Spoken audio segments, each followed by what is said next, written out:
നമസ്കാരം. അമേരിക്കയും NATO സഖ്യരാഷ്ട്രങ്ങളും യുക്രൈന് നൽകിക്കൊണ്ടിരിക്കുന്ന long range മിസൈലുകൾ ഉപയോഗിച്ച് റഷ്യയെ ആക്രമിച്ചുകൊണ്ടിരിക്കുന്ന യുക്രൈൻ അവരുടെ രാജ്യത്തിൻ്റെ കുഴി തോണ്ടിക്കൊണ്ടിരിക്കുകയാണ് ഇപ്പോൾ.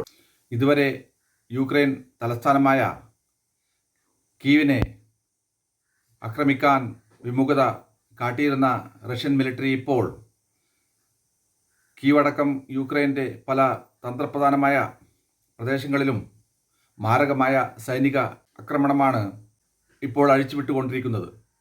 ഈയിടെ യുക്രൈൻ മിലിറ്ററി റഷ്യയുടെ കസാൻ പ്രൊവിൻസിൽ സ്ഥിതി ചെയ്യുന്ന ഒരു ഹൈറൈസ് ബിൽഡിങ്ങിൽ ഡ്രോൺ ഉപയോഗിച്ച് മാരകമായ ആക്രമണം നടത്തിയതിനു ശേഷം റഷ്യൻ മിലിറ്ററി യുക്രൈനെതിരെയുള്ള സൈനിക ആക്രമണം കടുപ്പിച്ചിരിക്കുകയാണ്.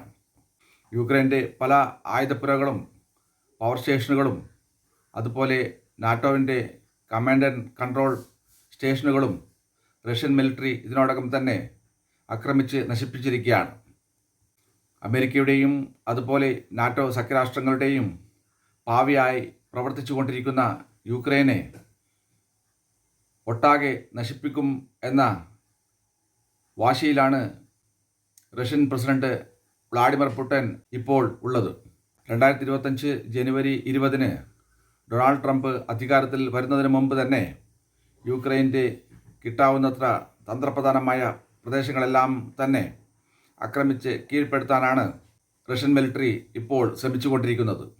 ഡൊണാൾഡ് ട്രംപ് അധികാരത്തിൽ വന്നാൽ ഉടനടി യുക്രൈനുമായുള്ള യുദ്ധം നിർത്തുവാനുള്ള നടപടികളുമായി വ്ളാഡിമിർ പുടിൻ മുന്നോട്ട് പോകുമെന്ന് തന്നെയാണ് എല്ലാവരും ഇപ്പോൾ പ്രതീക്ഷിച്ചുകൊണ്ടിരിക്കുന്നത്.